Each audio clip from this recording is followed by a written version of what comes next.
Boa tarde, gente. Boa tarde a todos os participantes do primeiro simpósio Agro Sustentável, dando continuidade à nossa programação, que nós já tivemos bastante coisa hoje, 3 palestras pela manhã, do Dr. Beto Veríssimo, na sequência do Nivaldo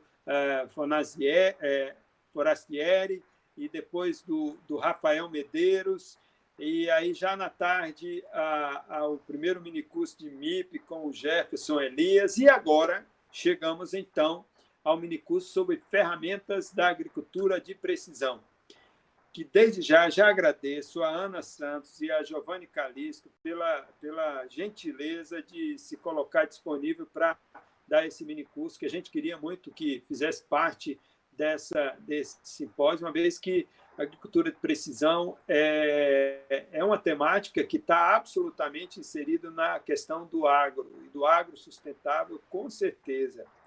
Então, eu gostaria de chamar a Ana Santos e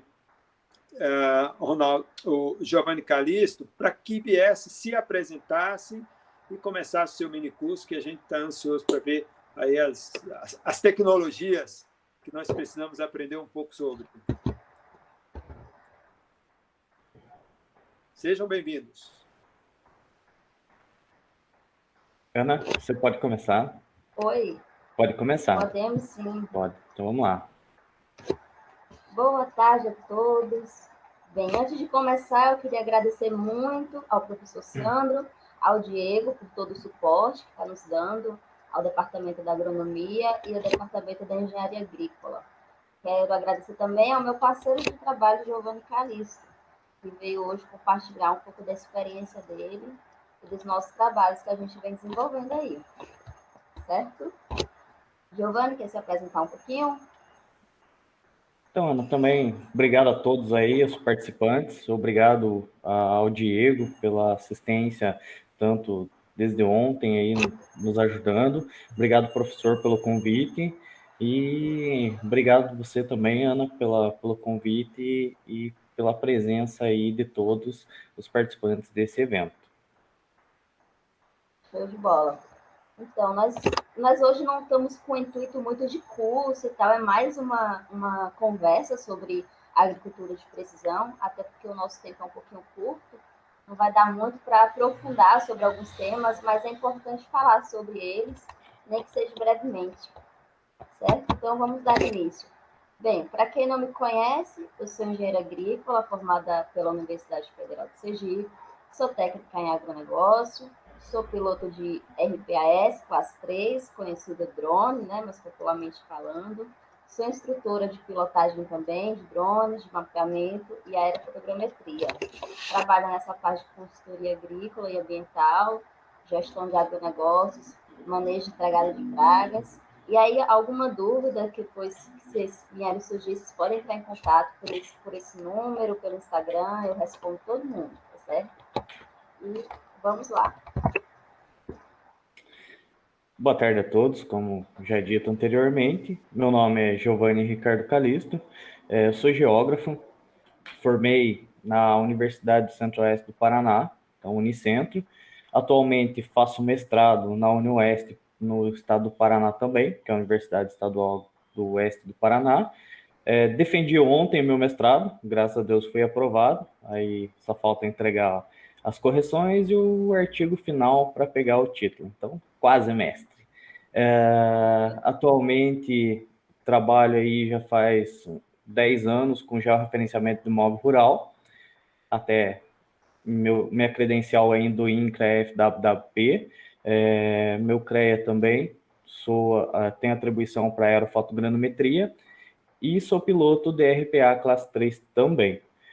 Analista em geoprocessamento e instrutor de drone de RPAs, né? Tão conhecido drones. A gente vai conversar sobre essa nomenclatura aí com a Ana, vai discutir um pouco. E também trabalho com mapeamento aerofotogramétrico devido à minha atribuição e minha capacidade técnica aí obtida durante os anos para essa atribuição. Também meu WhatsApp, meu contato logo abaixo.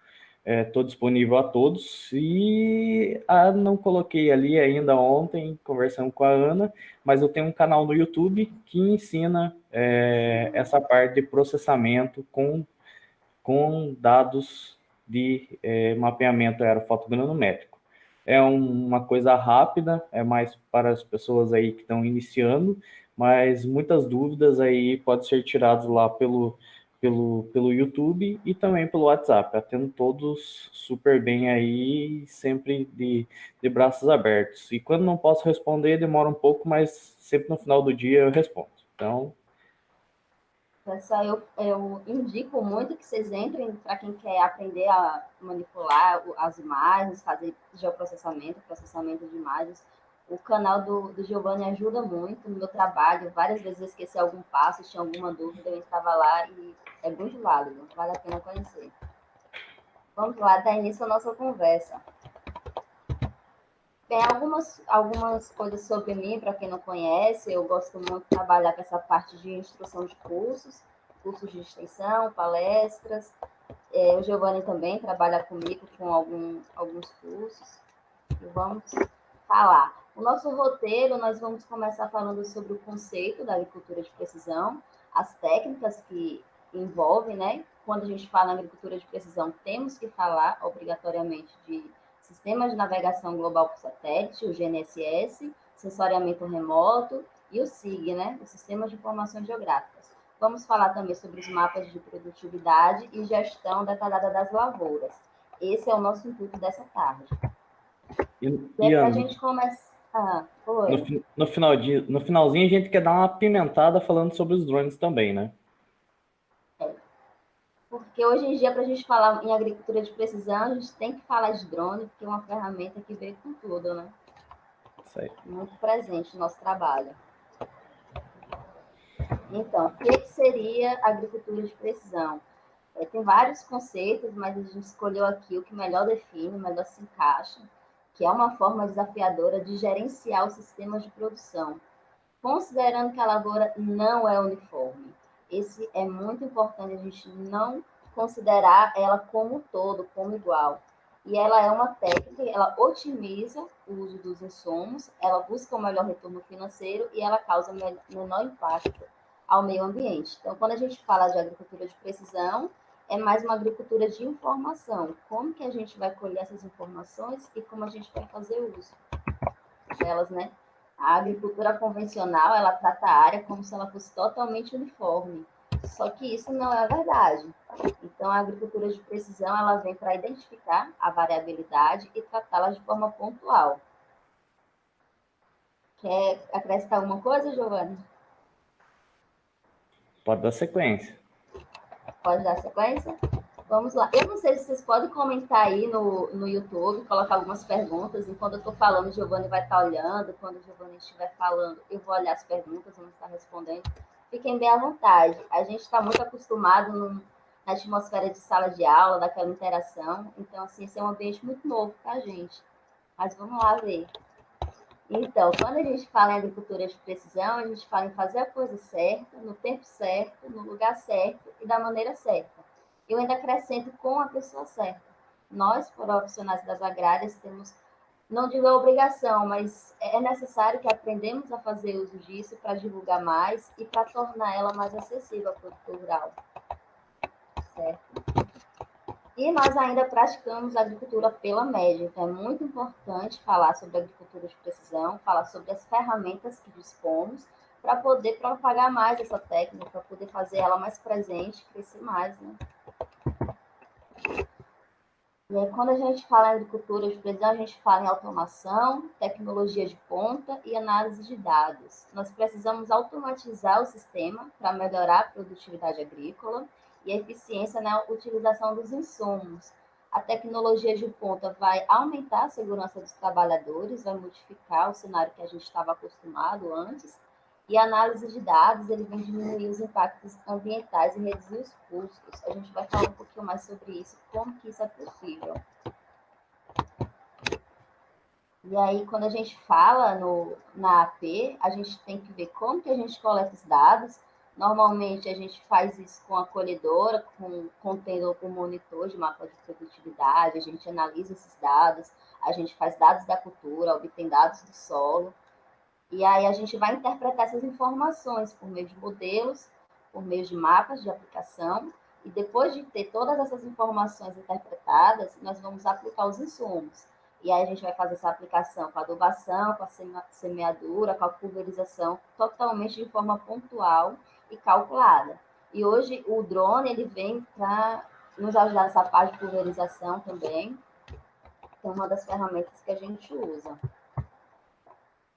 E aí, quando a gente fala de agricultura de precisão, a gente tem que falar sobre o GNSS, sobre o GPS, que as pessoas tanto falam, e como que ele funciona. Giovana quer falar um pouquinho sobre o sistema de trilateração, como que funciona essa captação de sinal? Fica à vontade. Então, hoje os GPS, existem vários tipos de GPS, né? Então, falando nomenclatura convencional aí, a gente se fala GNSS, porque é um equipamento aí com sistema de navegação global por satélites, porque GPS, ele é um satélite americano, então o certo mesmo na agricultura de precisão é falar GNSS, e hoje a gente tem vários tipos aí de satélites que são utilizados, mas os mais convencionais utilizados nesses equipamentos, então aí são o GPS, que é um GPS, tanto ele de precisão quanto navegação, os GPS russos, que são o GLONASS, o europeu, que é o Galileu, e o chinês, que é o Compass. Mas os chineses hoje estão ampliando o seu mercado, juntamente aí com algumas parcerias, países como o Brasil, eles já estão amplificando as suas redes de satélites. Ok? Ok, e algumas aplicações do GPS que a gente está mais acostumado a ver ele na navegação aérea, marítima, e aí agora a gente conhece os levantamentos topográficos, geodésicos, os mapeamentos, SIG, a orientação de máquinas, principalmente máquinas agrícolas, o monitoramento de veículo também é feito pelo GPS, agricultura de precisão, então são diversas aplicações.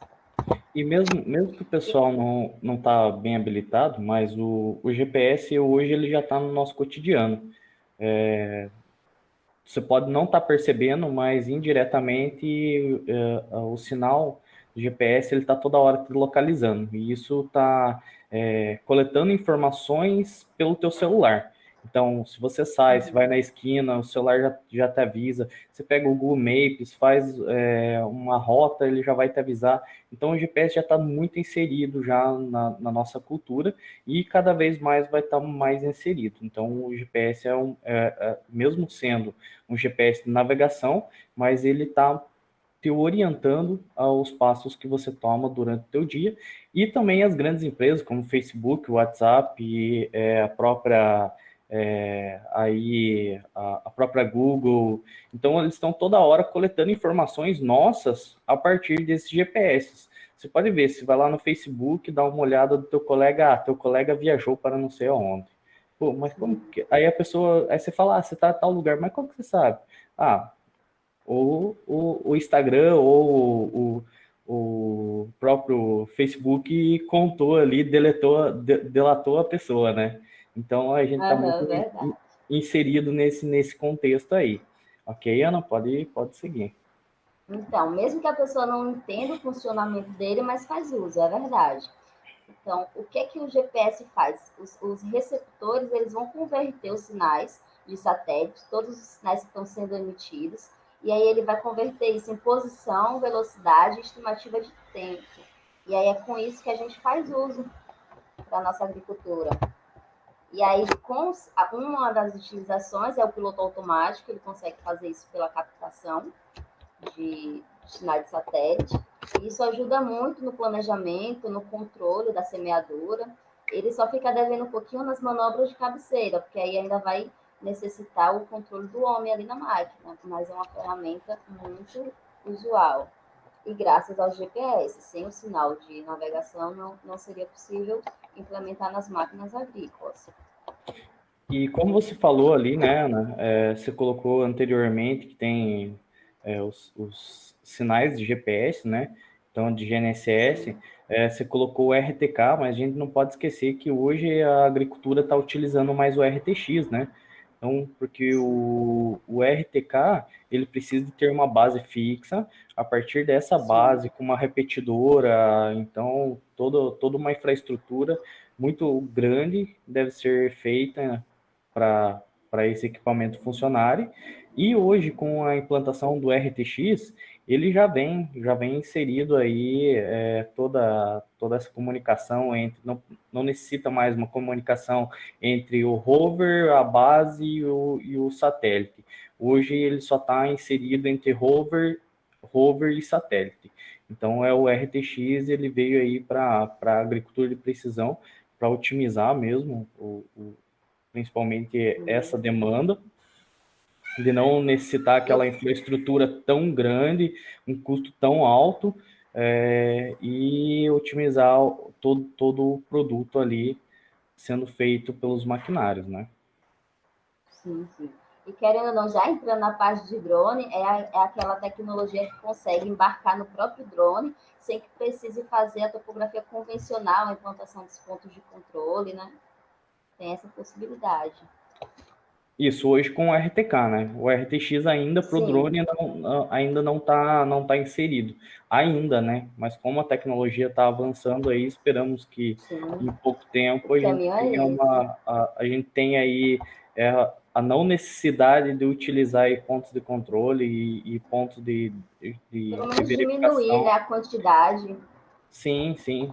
Pelo menos diminuir. E com RTX aí tá parcialmente eliminando essas integrações entre base, rover e satélite. Então, esperamos aí que venha novidades, né? Sim, sim, aguardamos.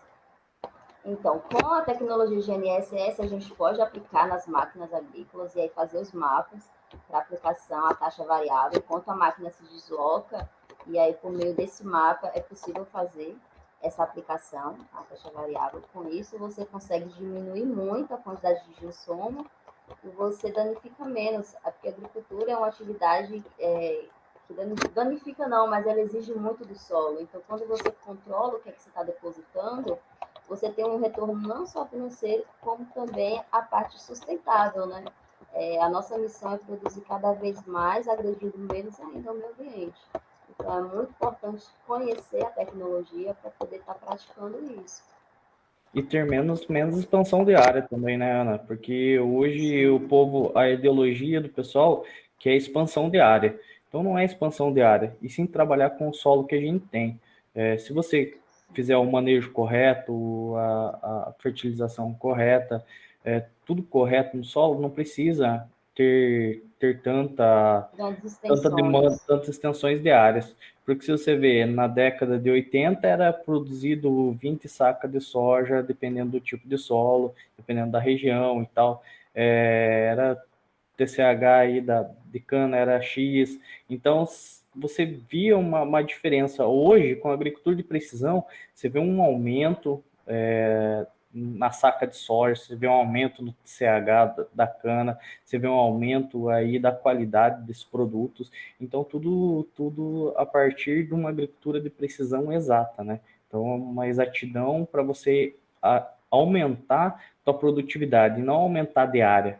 Muitas vezes aumentar de área não reflete a quantidade que você vai aumentar de insumos, você vai aumentar aí de recursos para você estar ampliando essa área. E sai mais barato você manejar correto e fazer as aplicações corretas em um solo ali que você já está trabalhando, do que você abrir novas áreas. Sim, show de bola. Agradecendo a todo mundo que está começando a comentar aqui. A Ana Cláudia falou sobre agricultura de precisão para agricultura familiar. Mais para frente a gente vai abordar um pouquinho sobre tornar acessível essa tecnologia para pequenos produtores, certo? Ótima pergunta. Já a gente debate sobre isso. E vamos falar um pouquinho mais sobre drones para identificação de áreas da lavoura, a aplicação pontual. E com como que funciona, ainda voltando para o sistema GNSS, como que ele faz essa informação, como que ele manda tanto para os equipamentos topográficos como para o drone, ele ficar implantado nele, como que funciona. Quer comentar mais um pouquinho, Giovanni, sobre isso? Giovanni é muito fã de drone, gente. Tem que aproveitar muito a participação dele, que o cara é muito bom. A figura está demonstrando bem, então é uma discussão que a gente teve anteriormente, então você vai ter ali a base, né? A base é o sinal, a captação de sinal, coleta dos dados de satélite e, consecutivamente, ele está todo interligado. Então, é o triângulo, né? Então, satélite, base e o rover. E é claro que aí já tem mais operador ali, dependendo dos drones, não utiliza esse sistema, mas utilizam o sistema de telemetria, utilizando a correção do RTK, não no drone, mas correção no computador, que do computador joga para telemetria, e da telemetria joga para o drone e já vai corrigindo ele simultaneamente. Então, tem várias diferenciações aí de drones no mercado, então sempre é bom estudar quais são essas variações, que a gente está muito acostumado ali, é o Phantom, sendo que o Phantom não utiliza essa tecnologia, a não ser o Phantom RTK hoje, né? Então, está utilizando essa tecnologia, mas outros drones aí, eles utilizam a tecnologia do RTK e outros não. Então, na hora de comprar, como o pessoal está perguntando aí, qual o nível de precisão, vertical, né? Isso, o Vitor Hugo ali perguntou qual que é o nível de precisão. Eu falo uma coisa, varia, isso depende. Todo mundo fala, você só fala depende. Claro, depende. Depende do equipamento que você está utilizando, depende do GNSS que você está utilizando, depende do operador, depende da finalidade do produto. Então, isso totalmente aí tá ligado com o equipamento. E o equipamento é quem vai te dizer a precisão. É claro, com a metodologia que você vai fazer também, isso não deixe de fora também, que vai ter grandes reflexos lá no teu produto final. Mas em questão é isso mesmo, é o equipamento que você vai usar e as metodologias que você vai adotar. Show. Então, e aí, voltando ainda com a pergunta do Vitor Hugo sobre o nível de precisão, também temos que falar os tipos de GPS que a gente está usando. Então, assim, os GPS de navegação, que são os que a gente está acostumado no celular, o Garmin, então, assim, o nível de acurácia dele tem um raio maior, ele é até 20 metros. Então, isso influencia muito. E aí a gente tem os GPS geodésicos, que aí o erro vai ser abaixo de 1 centímetro.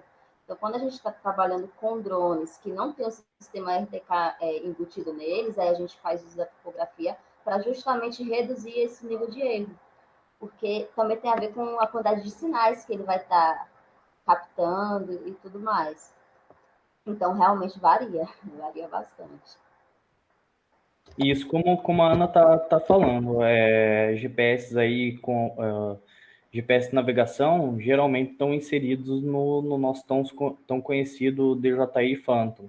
Então o pessoal compra um Phantom, vamos voar, beleza, vamos voar. Mas aí acha que é só processar e tá com a precisão aí de baixa. Não tem uma precisão baixa, você precisa de pontos de controle, pontos de amarração aí, e pontos de verificação para você estar inserido. Gente, Aí, pessoal, quando a gente... aí a pergunta sempre é assim, mas mesmo no rural, mesmo na agricultura, sim, mesmo na agricultura, se a gente está trabalhando com uma agricultura de precisão, é precisão, porque senão a gente trabalha com a convencional. Então, sim, continua... Na média, né? Na média. Na média ali, que faz mais ou menos um cálculo e faz isso por isso. Já a agricultura de precisão, não. Você tem que ter um cálculo certo. Pode ser aproximado? Vai ficar meio aproximado? Vai ficar meio aproximado, mas ainda não está preciso. Então, sempre é bom a gente orientar aí que os equipamentos têm que ser com precisão, sim. Sim. E quando a gente fala em pontos de controle, eu não sei se todo mundo está habituado com esses termos, a gente fala pontos de controle, quando a gente vai fazer a nossa imagem aérea, a gente garante que vai ter no solo um alvo que vai ser identificada depois. E aí a gente vai com a topografia convencional e faz a medição ali naquela área para depois trabalhar isso no software. É basicamente isso, certo? O Giovanni, o Ó, pessoal aqui está falando sobre fertilidade de solo com é drone. O isso, José Alberto. isso que eu estava vendo agora aqui, Ana, viu? Antônio perguntou aqui também, nível de fertilidade. Atualmente eu não vi nenhum sensor de solo que elimina as coletas de análise em campo. Então, não tem como, na minha visão, não tem como você ter sensores aí, ainda alguns sensores que consigam fazer isso. Futuramente pode ter, mas ainda não descarto ainda o tradicional a coleta de solos lá, coleta de solos para fertilidade, que existem dois tipos de coleta de solo, tanto para fertilidade quanto para pedologia. Então, e também pedologia, muitas vezes existem alguns sensores ali, mas eles são somente para dar uma pré-classificação. Não quer dizer que ele vai te dar uma fertilidade, um nível de fertilidade do solo correspondente àquele solo. Então, que eu sei, não existe isso, e, e aí provavelmente, se alguém souber alguma coisa, fala aí para nós, mas Comenta aqui embaixo que a gente. comenta aí embaixo, sinceramente eu nunca vi. Então eu acredito que não tenha.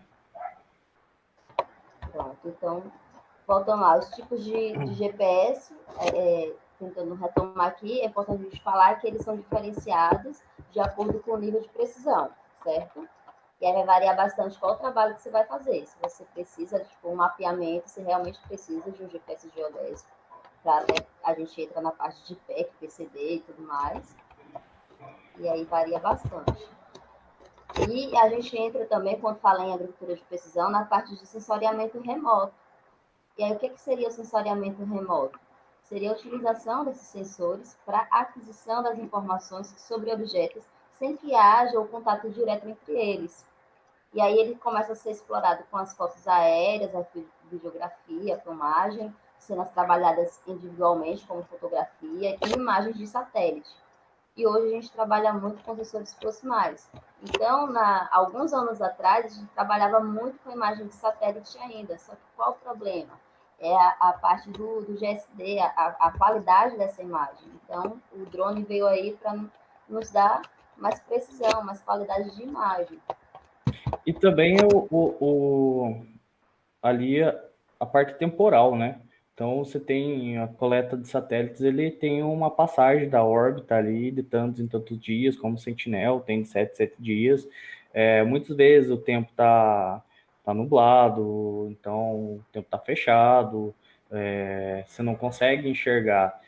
Então, aí, para isso que vem os sensores não orbitais, né? Que anteriormente, os sensores não orbitais eram muito caros, como a Ana colocou aqui, sensor orbitais por satélites, não orbitais, aviões, e hoje o nosso tão conhecido RPA, ou drone, ou VANT, que isso é uma coisa que a gente pode discutir aí também, e os sensores terrestres. Então, isso são coisas como algumas pessoas perguntaram ali, se o satélite ele é usado para planejamento. Sim, ele é usado para planejamento inicial. Então, você tem um planejamento inicial, você vai, só que sempre você tem que fazer as constatações em campo. Vou voltar mais um pouquinho aqui com mais uma pergunta. Tem o Wagner de Assis. O Wagner, obrigada pela participação. O Wagner foi colega meu lá do Senado, curso de agronegócio. Ele está perguntando quando é viável a utilização das ferramentas, qual a área mínima de cultivo para se pagar essa ferramenta, essa tecnologia. Então, essa tecnologia realmente, ela, quando chega ao produtor, ela ainda é um pouquinho cara, um pouquinho inacessível, só que aí vem mudando. E a nossa função é que realmente torne ela cada vez mais presente. E aí você encontra também comunidades, associações que aí se juntam para dividir. Hoje a assessoria técnica ela vem fazendo cada vez mais acessível. Eu vejo muito o pequeno produtor, ele está se tornando até mais aberto para aceitar quando a gente vai oferecer esse tipo de consultoria. Então, assim, eu acredito que a agricultura de precisão ela deve ser desvinculada com esse efeito de ser algo caro. Realmente, o preço de aquisição é um pouquinho alto, mas aí existe várias maneiras da gente estar contornando isso. Quer acrescentar mais alguma coisa, Giovanni? É como você falou, a agricultura de precisão não sai cara. Se você for ver o rendimento e a aplicabilidade correta, só que você tem que aplicar ela corretamente. Se você, vou comprar um equipamento aí de GPS, RTK, mais maquinário, mais não sei o que lá, mais não sei o que lá, vai sair uma fortuna. Claro, vai sair muito caro. E aí você chega na lavoura e você desliga o GPS. E aí não compensa de nada, entendeu? Então, desliga o GPS, não faz as calibrações corretas, manutenções corretas, Sim. isso daí não vai adiantar. É claro, vai ser super caro para você, que você não vai ter aquele rendimento. Mas, se você utilizar a plataforma e ver durante os anos o rendimento das suas áreas e também os gastos que você vai gastar menos em insumo, você vai gastar menos em combustível, então vai ser uma coisa equiparada. Posso falar assim, você não vai gastar mais, mas você também não vai ter muito lucro, entendeu? Então, inicialmente vai se equiparar esses valores, mas futuramente, a longo prazo, você vai ver que sempre vai ter um ganho. Exatamente. O Paulo E pouco Lisboa, adianta você ter a técnica se você não usa, né, também. E aí isso as mesmo. pessoas perguntam, quando que eu vou comprar um drone? Depende, você tem demanda? Qual a sua área? Qual a sua atividade? Ela vai justificar a compra, a aquisição? Às vezes você não precisa comprar, você pode fazer o aluguel, você pode trocar, fazer, juntar com os produtores próximos e aí fazer uma parceria. Então, existem várias maneiras. O pessoal perguntou Associação, aqui tudo. qual associações, esse é o nosso papel, né? Perguntou qual o malefício da utilização do GPS em drones. Eu não vejo malefício nenhum. Aí, Paulo, eu meio que entendi a tua pergunta. Qual o Eu malefício de não. utilizar os drones, os GPS de navegação? Isso eu estou acostumado Ah, a questão da já no... acurácia, né? Isso. Já estou acostumado a essas Ah, perguntas, peguei. então já peguei por cima ali. Paulo, então, Obrigada, Giovanni. as principais aí malefícios serão a escala, então você não tem uma escala correta, você não tem uma acurácia e nenhuma precisão no seu trabalho, então como a Ana já citou, os GPS de alguns de navegação ele tem uma média ali de erro pode estar abaixo de 50 centímetros, mas como pode estar alto de 20 a 30 metros, ou até mais, dependendo da localização que você tenha, a cintilância que o GPS está sentindo devido ao fator de KP. Então, você tem que ver toda essa questão aí do GPS. Que tem malefícios? Tem. Então, sempre é bom para reduzir esses malefícios você colocar pontos de apoio, pontos de controle, como é dito, né? E alguns pontos de verificação para você ver se aquilo ali está batendo mesmo, se condiz com a realidade. Exatamente. Você está falando muito sobre área mínima, Giovanni. Qual a área mínima que compensa utilizar esses meios? Não existe, na verdade, não existe área mínima que compensa utilizar esses meios. Você utiliza esses meios, como a Ana vai falar um pouco mais adiante, você utiliza para pequenas áreas, pode utilizar tanto para pequenas áreas quanto para grandes áreas. É claro, aí você tem que ver a questão do teu custo. Hoje vai comprar um drone aí, um asa fixa de 100 mil reais, 200 mil reais, para voar uma área de 10 hectares, como o nosso companheiro está falando ali. Aí não compensa, aí você compensa é contratar a assessoria de algum desses profissionais para ele estar realizando isso daí. E aí depois, é claro, se ele for um agrônomo, se ele for um engenheiro agrícola, ele mesmo está fazendo aí as análises dos dados e depois está passando para o agricultor. Exatamente. Esses dias mesmo eu peguei uma propriedade com menos de 1 hectare. Então, assim, é possível aplicar? É possível, mas porque eu tenho outras demandas que aí justifica a utilização. Se for um pequeno produtor único para fazer só naquela localidade pontual, aí realmente fica um pouco inviável. Então, realmente varia bastante. Mas vamos lá voltar sobre os nossos sensores. Ok. Essa parte de sensor ativo e sensor passivo. É interessante a gente falar sobre esse tipo de funcionalidade para a pessoa entender o porquê, por exemplo, que ele não pode fazer um voo de drone com o tempo muito nublado. Então, é interessante você saber como que funciona o sensor ativo e o sensor passivo, porque o Green Seeker, que é um medidor de vegetativo, de nutrição de planta, por que eu posso usar ele à noite? Porque ele é um sensor ativo. Então, é importante a gente falar sobre isso. Os sensores passivos, eles... Até mesmo na utilização das imagens satélites, né? Você não pega uma imagem satélite e tudo, então explica essa parte aí, que essa parte é muito boa.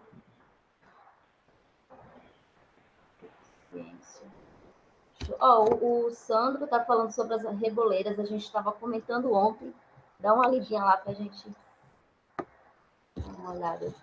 Ok, mais para frente a gente pode comentar isso daí. Deixar anotado Beleza. Aqui e falar um pouco sobre as reboleiras.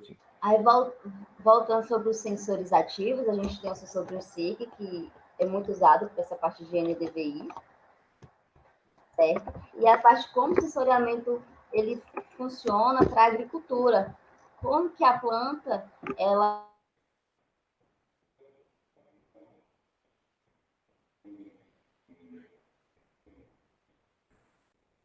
A gente trabalha sensoriamento remoto a partir desse princípio. O que ela está absorvendo, o que ela está refletindo. E é isso que os equipamentos vão captar e vão nos dar informação.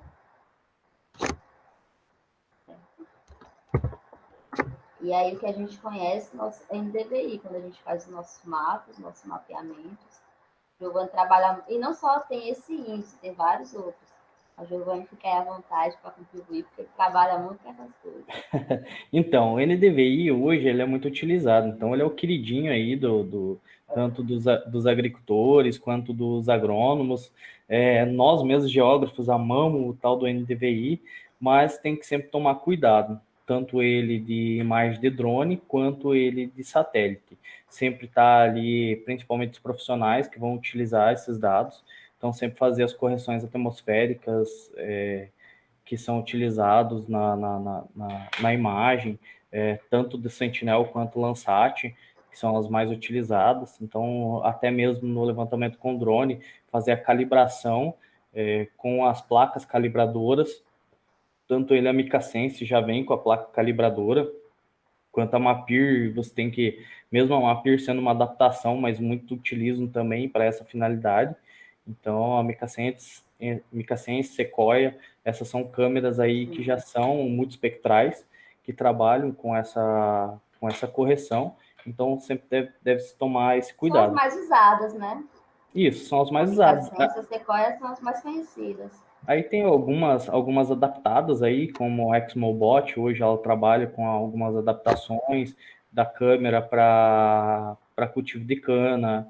Então, tem algumas adaptações que são feitas em várias câmeras e sendo utilizadas na agricultura. E funciona. Funciona muito bem. Eu consegui, na minha graduação, meu TCC, o meu estágio foi todo baseado nessa parte de NDVI, utilizando câmeras embarcadas em drones e modificando a lente. E usando como base os dados da Sequoia, da Mica Sense, para poder validar, né? Com o intuito de justamente deixar essa tecnologia mais barata. E assim, nós conseguimos, por meio de equações, chegar a resultados muito bons. No tempo lá que eu fiquei na Embrapa com Edson Fato Pacheco, que é engenheiro agrícola, trabalha muito com essa parte de agricultura de precisão. Então, é possível, além da gente fazer uso da técnica que tem, a gente adaptar ela e recriar, né? E aí, quais são as principais restrições que eu tenho, assim, contra o NDVI mal elaborado? Então, se você não fizer toda a calibração, toda a correção atmosférica, você vai ter muito problema de subestimar ou superestimar o teu cultivo. Como o nosso companheiro perguntou ali, hoje a gente utiliza muito a parte de imagens satélites para verificação de reboleiras de daninhas. Algumas daninhas a gente identifica pelo NDVI, mas muitas outras com imagens satélites, né? Então, e depois a gente faz a imagem com o drone, com a Mica Sense, para verificar e verifica em campo se isso está condizente. E a gente está verificando que isso é muito condizente e está vendo aí que tem muita relação. Então, como anteriormente perguntado, a gente utiliza a imagem satélite mais para planejamento e uma pré-verificação, e depois a gente vai com os drones para fazer a verificação e autenticação dos dados em campo. Mas eu não utilizo só NDVI, não. Hoje, atualmente, eu estou utilizando o NDRE, ou falso NDVI, e alguns índices que eu sou meio assim fanático por essa questão de cálculos matemáticos.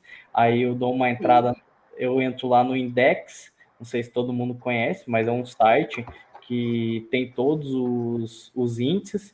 Então é um site europeu. Eu vou lá, entro em Index, e aí você consegue verificar vários outros índices lá fora o NDVI. Então, tem índice de mapeamento de solo, tem índice aí de vegetação, tem índice para localização de daninhas, pragas e tal. Então, tem índice para tudo. Aí só basta a pessoa entrar lá e o profissional entrar lá e fazer esses índices, né? Se for proprietário rural, contrata um dos profissionais aí que tenha conhecimento nessa área de índices.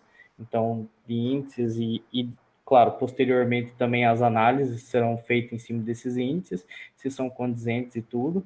Então, um profissional capacitado para essa área. Muito bom, ótima colocação. E aí, falando sobre o NDVI ainda, eu falei um pouquinho sobre a produção, que a gente não tem que usar tecnologia fechada, como ela é apresentada, como que ela é vendida. Então, nós, como acadêmicos, como profissionais, nós temos a responsabilidade também de conduzir ela, de tornar ela mais acessível, né? Então, a gente pode reinventar, recriar e modificar ela. Certo? Aqui é um pouco da fórmula do NDVI, como que ele funciona, e eu não vou adentrar muito nessa parte. Quem quiser entrar lá acho que na plataforma Lattes, no Google Acadêmico, vocês podem baixar meus trabalhos e ler, e aí quem se interessar tem mais explicando sobre eles, certo? Então, basicamente, o NDVI funcionou assim: a gente fez o voo com drone, a gente fez a parte de mapa com software, e aí essas faixas que estão em cinza são o cálculo que eu fiz para ver a parte vegetativa das plantas. Só dando uma Ana, breve comentário. só respondendo algumas questões aqui também. Aqui, o Wagner, obrigado, Wagner, aí pela ajuda aí. Na verdade, esse mini curso aí é mais uma coisa bem mais genérica mesmo, como a gente já explanou lá no começo. Então, a agricultura de precisão ela é uma área muito vasta. Então, a equipe, como eu sou geógrafo, a Ana é engenheira agrícola, é uma equipe multidisciplinar. Então, não vai existir somente ali o piloto de drone, um agrônomo e aí um agrônomo. Então, é uma equipe multidisciplinar. Então, vai ter o agrônomo, o geógrafo, o cartógrafo, engenheiro agrícola. Então, vai ser uma grande equipe ali, que cada um trabalha com uma finalidade. Então, se eu for começar a falar aqui com tudo que a gente trabalha, a parte de mapeamento de solo, a parte de pedologia, então isso daí é muito extenso, é muito abrangente. A gente trabalha também com a parte de conservação do solo. Então, se for falar aqui, a gente vai ficar a tarde inteira falando, e só falando genericamente, não vai falar especificamente. Especificamente, aí tem que estudar muito aí, tem muita coisa para estudar e muita prática, porque é extensa mesmo essa área. Obrigado. Professor, obrigado por mostrar aí, falar sobre o livro do Sandro aí. A gente vai pesquisar, é claro, e vai ler, e vai verificar essa questão aí, se tiver necessidade.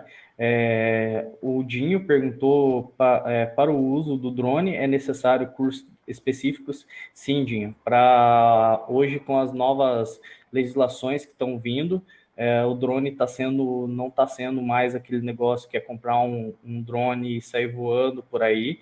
Então, se quer trabalhar com essa área, ter que ser cadastrado piloto na ANAC, DCEA, no SARPAS.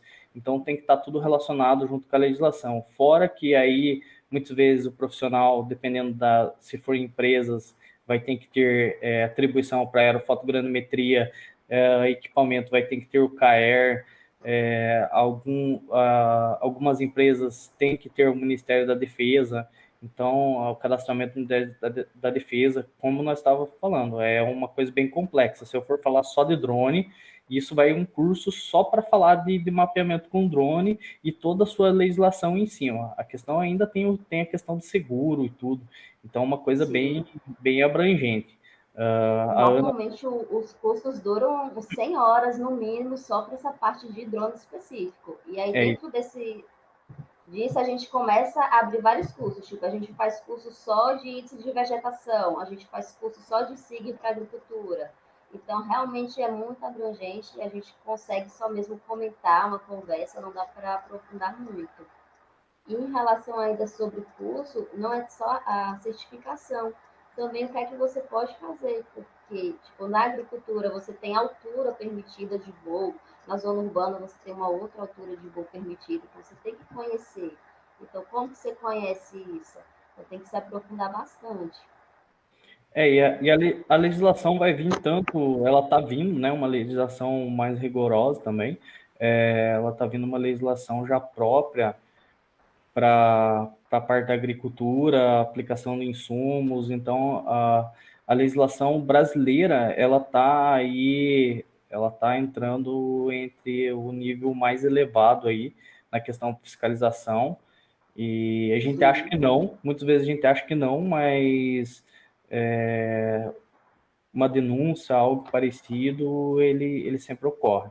Então, para que não ocorra isso, sei que tem muitos profissionais, tem muitos acadêmicos que estão entrando nessa área e gostam dessa área, que é uma área muito interessante, sempre tem que estar qualificado para isso, ter as atribuições com o CREA, então a gente tem o CREA é para nos auxiliar tanto na parte das nossas atribuições, quanto na fiscalização, então a gente tem que ter sempre essa ciência. Exatamente, muito bem colocado. Então, vamos lá, dando continuidade, quando a gente fala de agricultura de precisão, além de falar sobre sistemas de navegação, sobre sensoriamento remoto, a gente tem que falar sobre o SIG, que é o Sistema das Informações Geográficas, certo? Quando a gente fala de SIG, a gente tem que falar sobre bancos de dados, porque sem um banco de dados, ele se torna ineficiente. Então, a composição do SIG. Quer aprofundar mais um pouquinho, Giovanni, do SIG? Quero. Vou abusar bastante de você. Eu sei que você gosta e eu sou tagarela. Como a gente falou anteriormente e algumas pessoas também perguntaram, hoje, com a tecnologia, então tem muita tecnologia para o agro.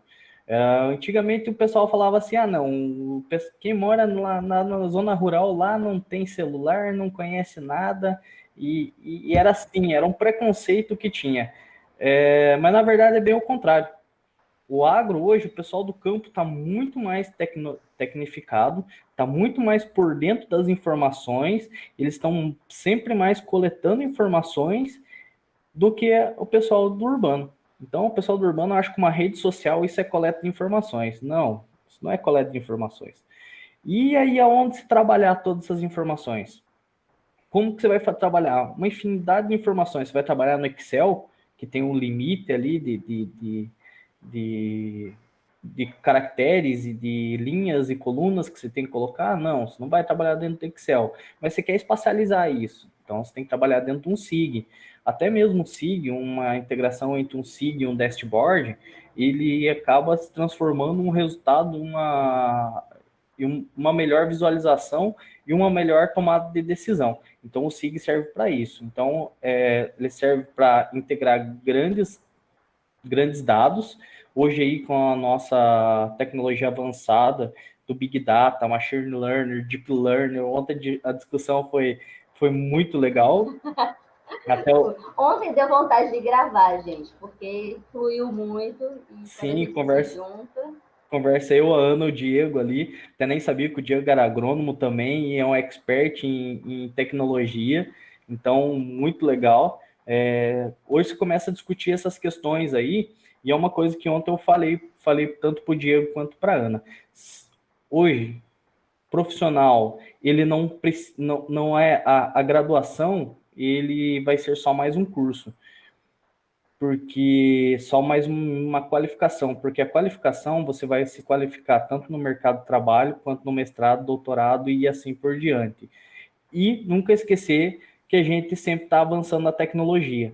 E esse avanço da tecnologia vai forçar os profissionais que querem se destacar no mercado, que querem ficar melhor destacado, a usar programação. Então, a programação hoje está totalmente relacionada com o SIG, com o Sistema de Informações Geográficas. Tanto para você fazer um dashboard, tanto para você fazer ali um mapa.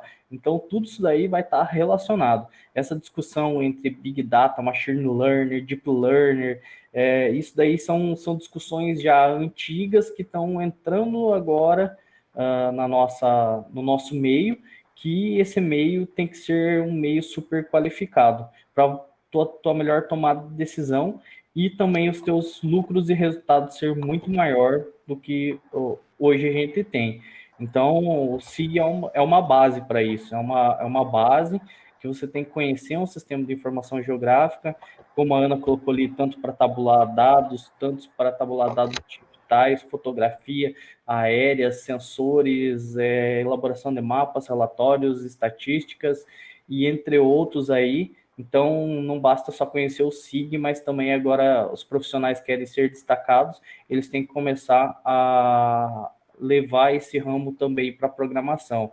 Pode ser Python, Java, C++, C Sharp, todos essas linguagens de programação estão sendo inseridas dentro do SIG.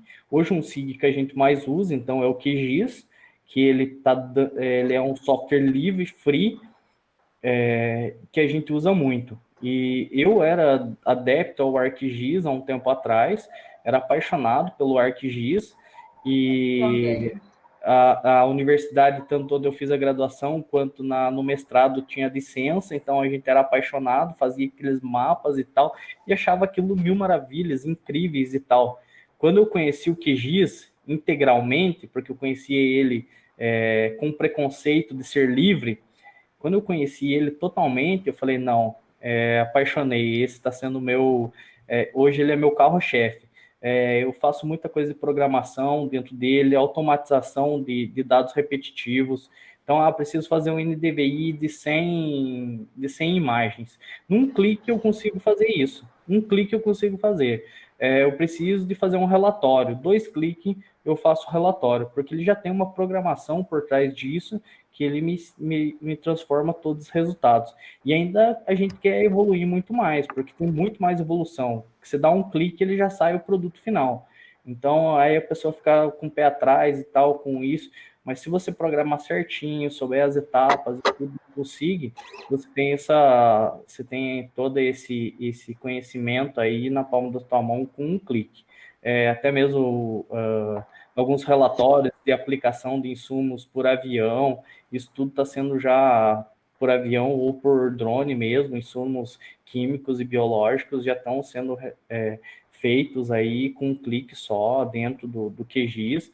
Então, é isso que a gente fala, são profissionais que se destacam no mercado a partir da utilização do SIG com programação. Tem alguma coisa aí, Ana, que você quer? Show de bola, exatamente, faço suas minhas palavras. E aí eu vou me ater depois, pessoal, estão perguntando sobre esse material. Eu acho que o Empreenda Agro vai disponibilizar de alguma forma, tá? E aí vocês podem ter acesso depois a esse conteúdo que a gente está discutindo hoje. E aí, Giovanni, vamos falar sobre Pix4G, sobre o MetaShape? Vamos.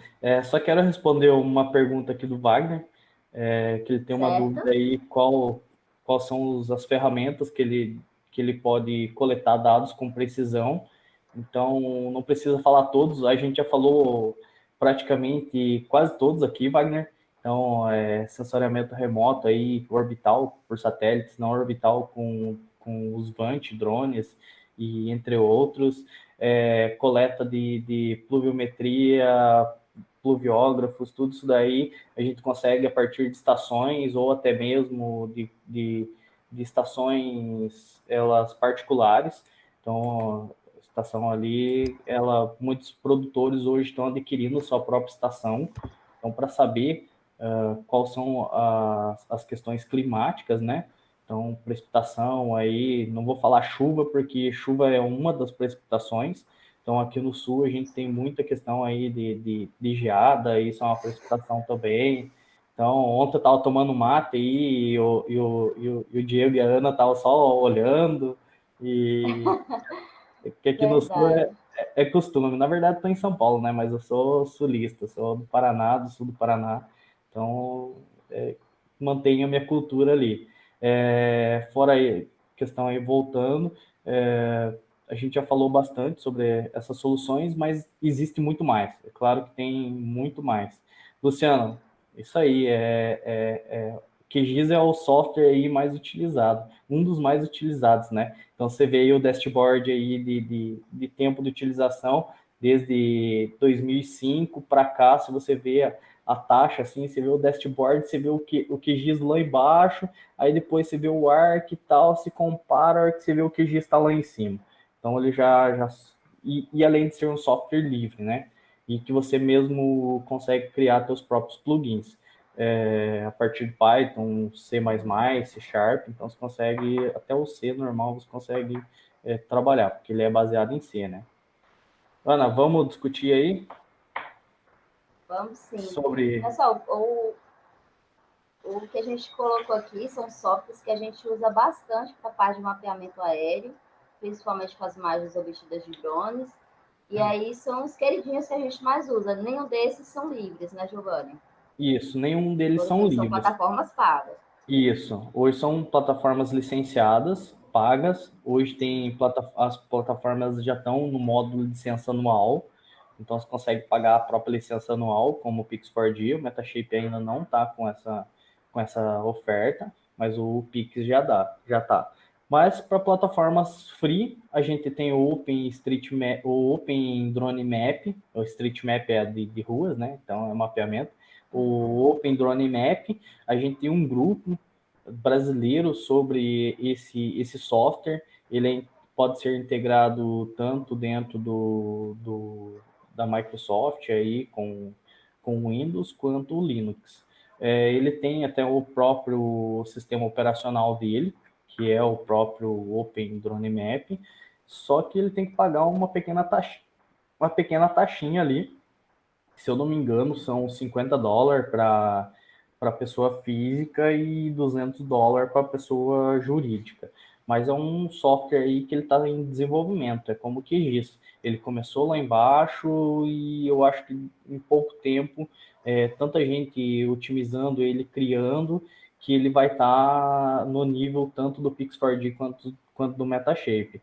E Metashape muitos conhecem como Agisoft Foxcan, que é a versão anterior. Foxcan. Na minha época da graduação era Foxcan. Foxcan. E aí... Mas não mudou muita coisa, né, Nazi? Principalmente o layout dele está muito parecido. O layout tá. Muitas mudanças. As ferramentas dentro mudou muita coisa. Mas muita coisa mesmo. Esse software, então, livre, eu vou falar um pouco mais do livre, porque eu sei que tem muita gente que vai questionar isso, vai falar um pouco, principalmente o pessoal da universidade, e que quer trabalhar com isso. Então, ele existe, essa solução aberta, e eles estão criando uma plataforma somente para agricultura. Então, se você entrar no site lá, Drone Open Map, vocês vão ver que ele tem uma estrutura somente para agricultura. Então, o desenvolvimento aí quem segura é só o buraco negro, né? Então, nem o céu mais segura o pessoal da programação. Então, essa é a minha opinião, né? Ana, aqui você tem mais alguma coisa para falar sobre isso? Antes de nós começar essa discussãozinha aí. Não. Que é polêmica. Bora lá que... E é legal que a gente sempre tem alguns pontos de vista um pouco divergentes, nesse converge. É legal que agrega, né? Sim, Eu não sim. sei qual que você gosta mais. Eu uso mais o MetaShape. Eu não gosto muito do Pix4D, não. Mas me fala aí, o que é que Eu vou você falar acha desse negócio? uma coisa que eu sempre falo, depende. Depende. Depende, depende. Como eu trabalho tanto com o urbano quanto o rural, então, para mim, isso depende. Porque eu gosto do Pix? Porque É, ele é uma solução rápida, sim. engessada, que você coloca as fotos e ele gospe resultados. Então, Literalmente, eu acho que é uma ferramenta um pouco para preguiçoso quando a gente está com muita pressa, sabe? Porque ele não tem que você ir manualmente, foto por foto, você tem alguns comandos que são mais rápidos. eu não falo para Aí eu acho que preguiçoso, Ana. Eu não falo para preguiçoso, mas para leigos. Mas é para leigos. sim, sim. Mas é para os leigos que não conhecem, não entendem os procedimentos da aerofotogrametria tradicional. Porque para Sim, você fazer um mapeamento com drone ou com RPAs, você não tem que somente estar visando essa parte aí de mapeamento, de campo e tal. Você tem que visar também o processamento, que é um dos principais questões aí que a gente bate em cima, né, Ana? Que é o processamento, que você precisa entender o que o software está querendo dizer para você conseguir tirar resultados. Então, hoje, se você sim, for comprar um curso, a maioria dos cursos, o que eles te oferecem? Um curso de processamento, e não um curso que você aplique a ferramenta, não de aplicabilidade da exato. ferramenta. Eles querem te colocar uma, uma venda e falar, ó, você faz isso e faz isso. Só que não, ele Apertar botão, né? apertar botão. Só que não é isso. Apertar botão. Você tem que abrir os horizontes, você tem que abrir o patamar, você tem que abrir a tua mente. E eu acho que o Pix hoje ele não me fornece isso. Não, Eu ele acho não te questiona, tipo, o aluno ele acaba fazendo as coisas, o profissional às vezes iniciante, ele começa dando comando, principalmente porque as pessoas vão muito na internet, pega tutorial. E que tutorial ele fala assim, ah, faz isso, faz aquilo, e você não se questiona tanto. Eu acho que sim. o MetaShape ele te dá mais liberdade para você aprofundar mais até na técnica. Eu consigo trabalhar melhor os mapas no MetaShape, eu consigo fazer isso mais pontual. E eu também. Por que, que eu gosto Ah, do Pix? concordamos. Por que, que eu gosto do Pix? Concordamos. O Pix ele me dá uma coisa rápida, então Bem rápido. eu preciso fazer um mapeamento ali de falha de plantio. Mapeamento de falha de plantio precisa de ortomosaico. Então, por isso que eu falo depende do teu objetivo. Então, meu objetivo é fazer falha de plantio. O que, que eu preciso na falha de plantio? Eu preciso de ortomosaico. Então, é o ortomosaico que eu vou fazer no Pix, porque ele é muito mais rápido, muito mais fácil e não leva tanto tempo assim. Eu preciso fazer um DVI, eu preciso fazer um NDRE. Vou para o Pix também. Eu vou para o Pix porque ele é mais rápido. Então ele já tem a binha ali falando, ó, você quer multispectral. Puf, colocou multispectral, ele saiu, cuspiu o resultado para você. MetaShape tem isso? Tem. A parte espectral dele é muito boa. Só que ele é chato. Ele é chato na exportação dos resultados. Então, quem não sabe exportar uma multispectral vai exportar uma bagunça. E porque vira uma bagunça mesmo. Eu quero exportar um RGB. Você vai lá, você tem todo o comandinho de passo a passo para você fazer. Se você não fizer aquele passo a passo, infelizmente, você vai errar e vai sair uma nhaca, vai sair um bolo ali que E às nem vezes, você entende. para achar o erro é muito complicado. Você tem que começar tudo de novo, que dá muito trabalho para você achar erro. Isso mesmo. Eu acho.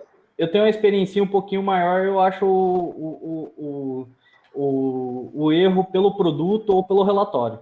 Então, são as duas maneiras que eu mais acho erro, são pelo produto. A hora que sai o produto, ele pode estar acontecendo isso, isso e isso. Por quê? Porque eu entendi o programa. Você entende o programa, você Eu entende o entendo mais o objetivo, relatório. Acho que no produto eu ainda não consigo identificar tanto, mas no relatório eu já peguei mais já pegou esse mais. time. E No relatório, números eu entendo melhor também. Aí, no relatório é muito melhor do que comportamento. e isso no visual também. Então, tá ventando demais, você consegue identificar no relatório se está ventando demais a partir do método estatístico que ele tem lá. Se você tem uma falta de sobreposição, você identifica pelo produto a falta de sobreposição e também pelo relatório na parte estatísticas. Então, o Metasheep tem várias ferramentinhas que te mostram onde está o erro. O Pix4D, ele tem, só que ele é um pouquinho mais difícil. Por que ele é mais difícil? Porque você tem que esperar o produto finalizar. Muitas vezes aquela etapa 1, 2 e 3 deles ali, você tem que finalizar a etapa para você conseguir verificar o erro. Então é uma coisa que eu fico com o pé atrás. Eu gosto dos dois, mas eu ainda sou meu queridinho Metashape pela questão de manipulação dos pontos da chuva de pontos dentro dele mesmo. Que nem o Pix, eu vou precisar. Falar isso. O Pix eu vou precisar de um outro software.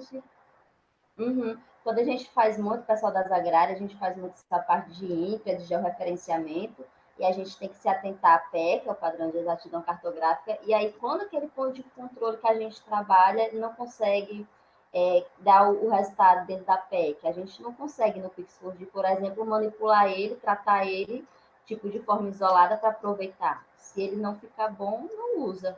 No Metashape a gente consegue fazer esse trabalho manual. Então, o Metashape ganhou de novo. Não sei se o pessoal está falando alguma coisa aí ou não, se está acompanhando. Eu não estou acompanhando mais as perguntas. Não, as perguntas não tem nada falando sobre essa questão. O pessoal aí pergunta, questiona nós aí, fala para vocês o que vocês acham e tudo, porque agora a gente vai mostrar resultados, né, Ana? Então vai mostrar resultados feitos no Metashape. E já estamos assim na parte final mesmo, nosso tempo já está acabando, deram um pouquinho de tempo para a gente falar, e é um assunto muito gostoso, a gente começa a falar e o tempo voa, né? Então vamos falar mais um pouquinho, que a gente estava falando desse software, né, que a gente faz para processamento das imagens aéreas, certo? Um pouco dos produtos que ele dá para a gente consegue obter curvas de nível, a gente obtém ortomosaico, o modelo de elevação, modelo de superfície, são alguns produtos que a gente consegue pegar com esse software. Isso pode ser feito tanto no Metashape, quanto no Pix4D, quanto no Open Drone Map, só que aí é como você trabalha com esses dados. Então, essa montagem aí que eu fiz, ela foi bem mostrando isso. O Dense Cloud, a chuva de pontos, com o modelo digital de elevação, mais o ortomosaico, o modelo digital do terreno, que é a limpeza de toda essa camada acima do solo e para a geração das curvas de nível. Então, isso daí eu consigo fazer num tempo reduzido se eu estiver usando o Photoscape. O Photoscape, porque para manipular, o Pix4D me concede todos esses dados também. Mas para eu conseguir manipular, fazer uma limpeza melhorada, manual e tal, o Pix4D ele é mais complicado. Então, e no Metashape eu consigo muito melhor. Não precisa estar usando um Global Mapper, um QGIS, esses softwares secundários aí. E além que esses são produtos primários, como eu coloquei ali. Esses são produtos primários que eu consigo fazer dentro do Metashape.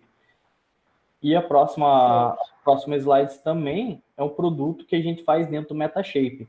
Então, esse é um serviço que a gente fez com parceria com o pessoal lá de Naviraí, uma usina de cana-de-açúcar.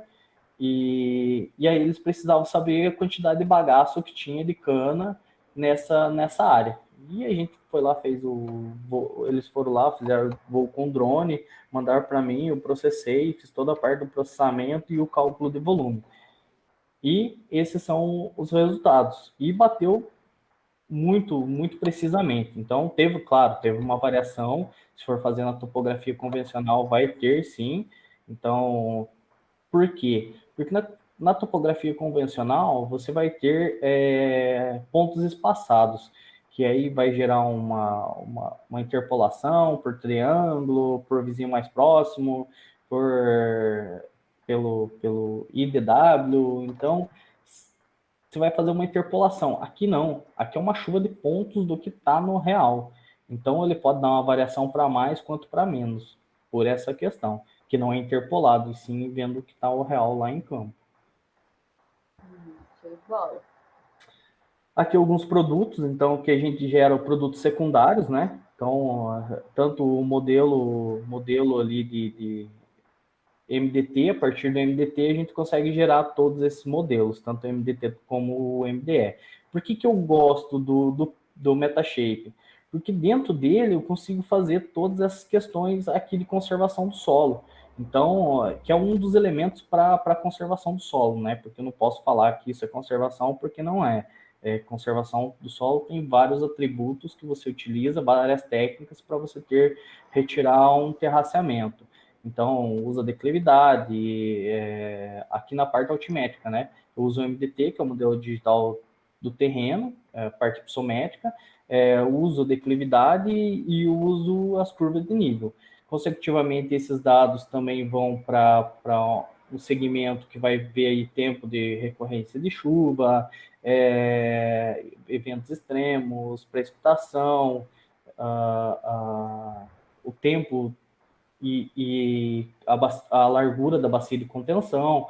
Então, são vários parâmetros que a gente tem que levar, fora a infiltração, percolação, tipo de solo, qual são a morfologia do solo. Então, tudo isso daí interfere na parte da conservação do solo. E antigamente, como que a gente fazia aqueles dados, né, Ana? Ou era pelo piloto do maquinário, você pegava todos aqueles dados que vinham do piloto lá, do piloto automático do drone, fazia uma limpeza meio por cima, e ele geralmente pegava ou no terraço, né? Tanto ele base larga como no embutido, pegava ali, e aí ou o pessoal fazia de moto. Eu conheço muito, tenho colegas meus, que eles falam hoje assim, ó, eu prefiro fazer de moto porque drone. Por quê? Por essa questão mesmo aí, altimétrica aí, que você tem que correr todos os lugares e tal. Com drone, se você não fizer a metodologia correta, utilizar os pontos de controle, verificação, ele pode dar problema. Então, geralmente dá problema. Sim.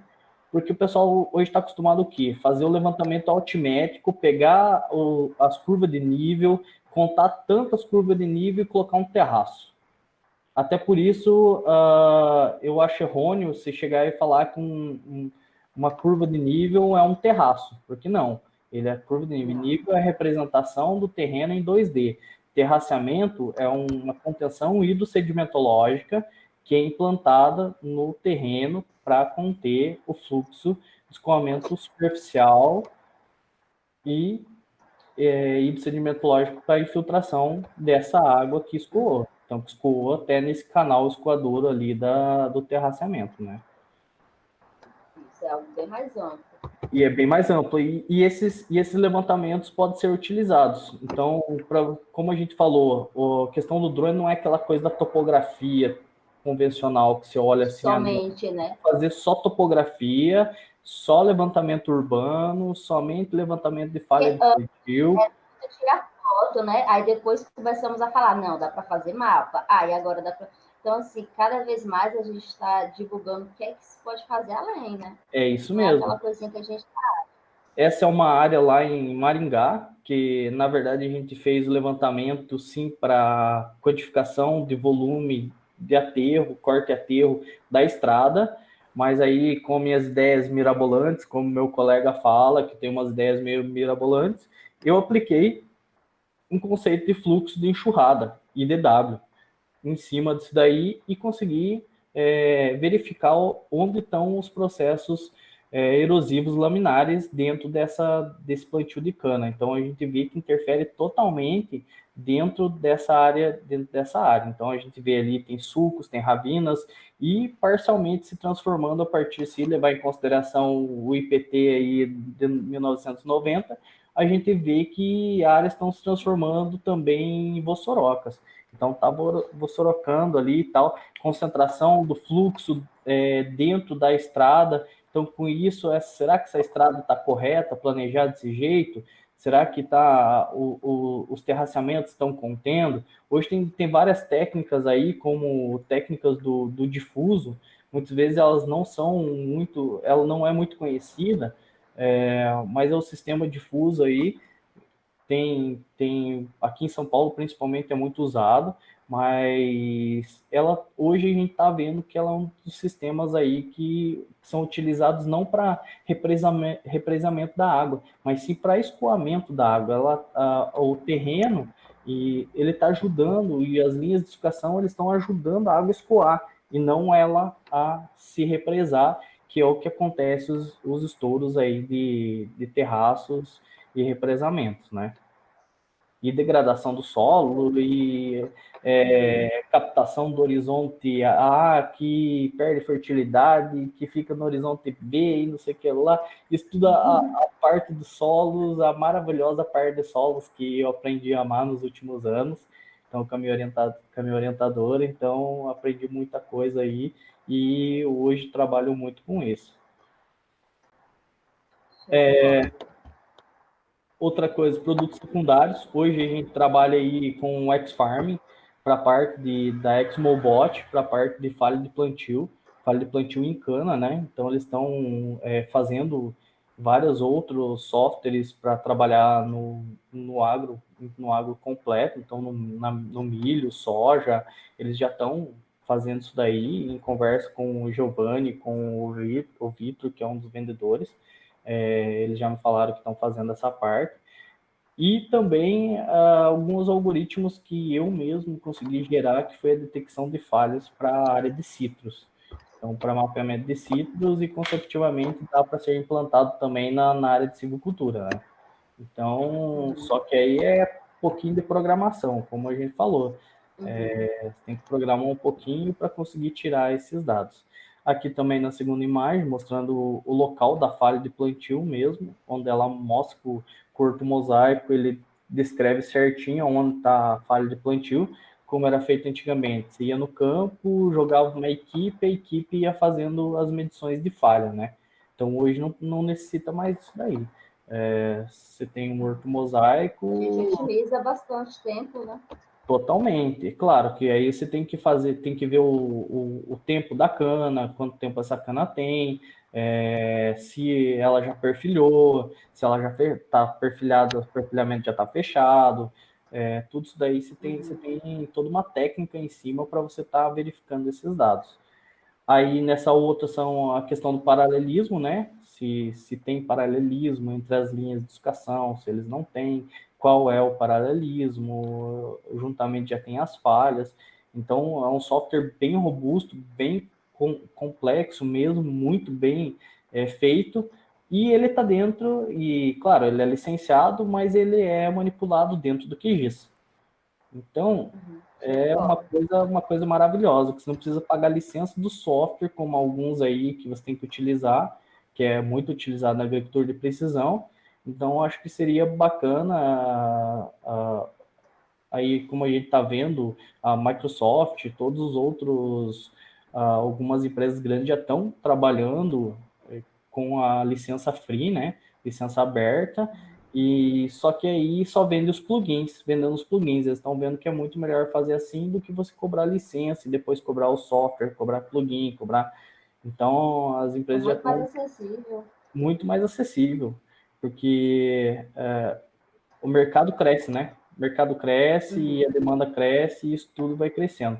Eles estão também em expansão aí, detecção de daninhas, a partir da multispectral também, e a partir da RGB. Então eles já estão elaborando isso daí. Eu acho uma ferramenta muito boa. Não sou representante da Exmobot, nada. Eu vou falar. Não sou representante deles, mas eu gostei muito do produto do X-Farming deles. Então, se tiver certinho corpo mosaico, com ele bem calibrado e tudo, então ele é uma ótima ferramenta aí para estar utilizando. Então, esse é um pouquinho dos produtos, né, que a gente faz com drone e sendo utilizados, e tem muito mais, né, Ana? alguns testes que a gente está fazendo, contagem de plantas, como eu falei aqui, ele tem no X-Farm mesmo, tem a linha de educação, a linha de colheita, então tem todo aí um aparato muito bacana, e em questão, a gente testou ano passado a parte de conservação do solo, quantificação de palhadas, fluxo de enxurrada, contenção e tal, então tudo isso daí otimiza muito a agricultura. Então, como foi, aí a gente já falou bastante, né, Ana? E já nosso tempo já deu. Mesmo. Tempo já nosso deu. Tempo já deu. Tem alguma pergunta aí? Você está vendo alguma pergunta para a gente encerrar? Vamos verificar aqui. Dá uma olhadinha aqui que eu estou sem acesso agora. O Luciano perguntando se poderia fazer projeção em 3D para perfil do terreno com a cultura agrícola com Metashape. Sim, tem sim como fazer, só que você precisa primeiro ter os dados primários. Uma dica que eu dou é você fazer o levantamento com o solo descoberto ainda, é claro, não retirando a palhada, não o solo nu, mas sim o solo descoberto, sem vegetação, e depois você fazer com pontos de controle, com certeza, e depois você fazer a comparação com a cultura quando ela já estiver mais elevada. Então, você consegue fazer todo esse levantamento. É a mesma coisa que fazer o cálculo de volume para aquele bagaço de cana lá. A gente teve que ter um volume, saber a base e depois saber a quantidade de materiais que ele tinha. E aí a gente consegue remover a quantificação em metros cúbicos também, se você souber o fator de empolamento, de solo, se for um corte de aterro e tal, mas da cultura você consegue fazer isso daí também. Eu acho que essa foi a única pergunta ali, não teve mais nenhuma pergunta, só teve alguns comentários do Antônio. Obrigado, Antônio. Vou pesquisar, sim, essa questão aí. Então, muito bacana, e verificar se isso condiz com a realidade também da nossa área aqui, né? Então, se isso condiz com... se é aplicável às nossas áreas. Então, se for, bacana, muito obrigado por estar nos trazendo mais conhecimento. Show de bola. Então, pessoal, acho que chegou a nossa hora, né? Professor Sandro, Giovanni, muito obrigada por ceder seu tempo. O Diego, muito obrigada por todo o suporte. E a todos vocês que estão aí com a gente, compartilhando dessa tarde, da nossa conversa, o meu sincero agradecimento. Um assunto muito... Ana, antes das despedidas de vocês, eu queria falar um pouquinho sobre a programação de amanhã, para que o pessoal fique atento. Sim, continuamos amanhã. Amanhã tem coisa muito boa. Olha, hoje vocês fizeram um fechamento aí de dia excelente. Eu falo já sobre. Aprendi um bocado, viu? Muita coisa. Que bom, professor. Pense aí que eu sou entusiasta. Eu sou entusiasta por essa área. E principalmente porque eu vi que vocês falaram muito sobre solo, conservação, pedologia, fertilidade. Olha só, minha praia. Eu assisti a live do senhor com o professor Marcos. Tudo a ver aí com a agricultura de precisão, né? Então, amanhã pela manhã a gente começa entre 8h15 e 8h30 com o Dr. Lohan Micol, que é o cofundador do PEXA. O PEXA é a Pecuária Sustentável da Amazônia. Esse é um programa muito interessante que eu tive o prazer de conhecer tanto lá no Pará como no Mato Grosso, que é a pecuária sem desmatamento, ou seja, é produzir com altíssima produtividade, vamos dizer assim, de carne, sem desmatamento, sem supressão nenhuma de mata, mas otimizando a produção. É muito interessante, não pode perder, é uma das experiências mais interessantes em termos de sustentabilidade agrícola que eu vi do Brasil. Na sequência, a gente tem uma outra palestra com o Dr. Breno Freitas sobre a polinização agrícola por insetos e a sustentabilidade da produção no Brasil. Esse camarada aqui, Breno Freitas, é um dos maiores especialistas em abelhas do mundo. Eu não falo só do Brasil, não. Ele é uma autoridade em abelha no mundo. E ele trabalha também com sustentabilidade aí relacionada à polinização, também tudo a ver. Na sequência, a doutora Gláucia Barreto, colega nossa do departamento, que é uma entusiasta, estudiosa e praticante da agroecologia. Então, ela tem um grande grupo que trabalha com agroecologia e desenvolve trabalhos com comunidades agrícolas no estado de Sergipe e interage muito com o Brasil com a prática da agroecologia. Então, a agroecologia é a produção sustentável na agricultura familiar. No início da tarde, o doutor Eduardo Matos, o bodeiro oveleiro, falar sobre ovinocaprinocultura sustentável. Esse é um apaixonado pela ovinocaprinocultura, também tem mestrado em zootecnia pela Universidade Federal. Um ovinocaprinocultor não é só isso, ele não é só da teoria, ele é um sujeito de muita prática e um nome que está começando a despontar também no Brasil nessa discussão. E, para encerrar, o minicurso com Arnon Novaes sobre o Business Model Canvas. O Canvas é uma metodologia para você formar um modelo de negócio, para você dar a formatação do teu modelo de negócio no empreendedorismo. Quem não conhece o Canvas é um excelente... O Rafael Medeiros falou hoje de manhã no Canvas. É uma excelente oportunidade para conhecer como que se apresenta o Canvas para a gente começar a formatar um modelo de negócio. Então, motivos não faltam para amanhã a gente continuar aqui no Simpósio Agro Sustentável. E agora, agradecer a Ana e a Giovanni por essa aula prática quase. Foi quase uma aula prática. Eu quase que me senti lá no campo, porque as ferramentas todas foram dadas aqui. Eu não perdi um minuto. E eu vi o mais importante ainda, olha, quando a gente vê a participação das pessoas no chat, é que você vê o quanto que está sendo interessante. Foram tantas as perguntas e vocês interagiram tão bem. E a forma como vocês dois interagiram foi perfeita, viu? Dá quase para formar uma dupla caipira. Né? Obrigado. A dupla caipira da agricultura de precisão. Ana e Giovanni. Professor, ainda faltou nós falar um pouquinho de solos, que é a paixão do senhor também. Faltou a gente falar sobre um pouquinho de pedologia e alguns sistemas de avaliação de produtividade, né? Então... não. Sabe o que a gente vai fazer? E eu já vou convidar vocês para uma live no Fórum Agro Sustentável. Essa live acontece toda terça-feira, às 19 horas, no Sanolando Oficial, no meu Instagram, que é uma parte do programa Empreenda Agro Sustentável. E a gente poderia falar sobre isso. Vocês topam fazer essa live? Topo, com certeza. Falar sobre solos e agricultura de precisão. Com certeza. Continua dentro do nosso programa Empreenda Agro Sustentável. Eu acho que vai despertar muita curiosidade de muitos pela qualidade do que vocês apresentam. Olha só.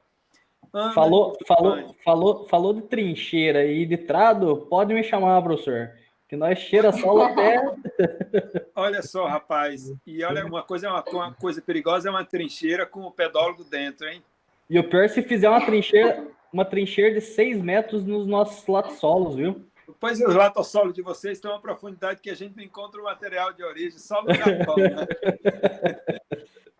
Muito obrigado, Ana e Giovanni. Excelente aula.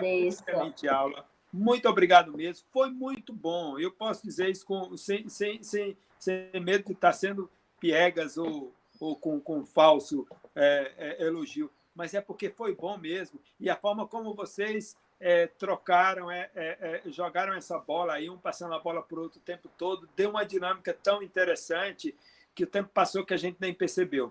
Tá? Muito obrigado. Se vocês tiverem aí as palavras finais, por favor, fiquem à vontade. Eu sou mais tagarela, já vou logo me adiantando. Agradecer mais uma vez a todo mundo. Pessoal, a gente tem Facebook, Instagram, segue lá, pode fazer pergunta, pode mandar mensagem no direct, a gente está Então, qual é o Facebook e o Instagram? Fala aí para nós. Olha, eu coloquei lá na apresentação, lá no início, o meu arroba é ng_AN_Maria. E Ana Maria é um nome muito comum, então foi o perfil que eu consegui fazer. Eu vou deixar também a aula de hoje, né? Nossa conversa vai ser disponibilizada, acredito, né, Diego? Lá também tem o linkzinho para o meu Instagram, certo? Eu quero agradecer a todos. Obrigado, professor Sandro, aí, pelo convite. Obrigado, Ana, também pelo convite. Obrigado, Diego, por toda a assistência aí e toda a colaboração para nós, pela discussão de ontem, que foi bem produtiva também. Foi em torno de 1 hora, professor. Foi Olha conversação só, quase uma palestra, né? quase uma palestra. Mas eu queria gravar, foi tão bom que eu queria gravar para colocar tecnologia. Sobre tecnologia, então foi falado sobre tecnologia e tudo, então a gente estava bem sincronizado aí. E quero agradecer a todo o público, agradecer a todos aí pela participação e pelas perguntas. E foi muito dinâmico, muito bom mesmo. E obrigado a todos aí. E uma coisa lembrando, né? Agro é o que vai tirar esse país da crise, né? Então, não já está tirando, né? Já está tirando. Então, aliás, vem tirando faz tempo.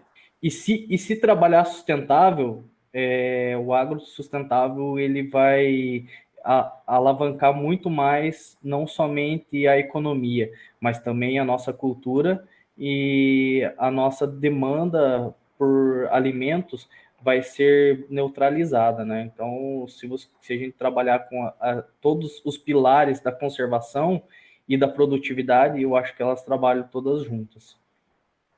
Excelente. Muito obrigado, gente. Muito obrigado. Obrigado a todo o público que participou, não só agora, mas durante todo o dia. Eu vi que o nosso público aí do evento, ele se mantém quase numa constância, viu? Isso é muito bom. Não tem aquela fuga que a gente fica quase falando para nós mesmos, não. As pessoas estão lá firmes e consumindo essa boa informação. E dizer para o pessoal, fiquem atentos com os e-mails. Eu sei que está tendo problema de e-mail, que vai para spam, vai para lixeira, vai para... porque são muitos os e-mails, quase 400, então acaba tendo sempre alguns problemas. Para o link do YouTube, da live no YouTube amanhã. A gente não está conseguindo manter o mesmo link durante todo o dia, porque a gente tem que sair. Então, amanhã pela manhã a gente tem um novo link. Obrigado, Ana. Obrigado, Giovanni. E a gente está marcando aquela live. Eu vou fazer contato com vocês, viu? Grande abraço. Obrigado, professor. Eu que agradeço. Tchau, tchau, pessoal. Tchau, tchau. Boa tarde a todos.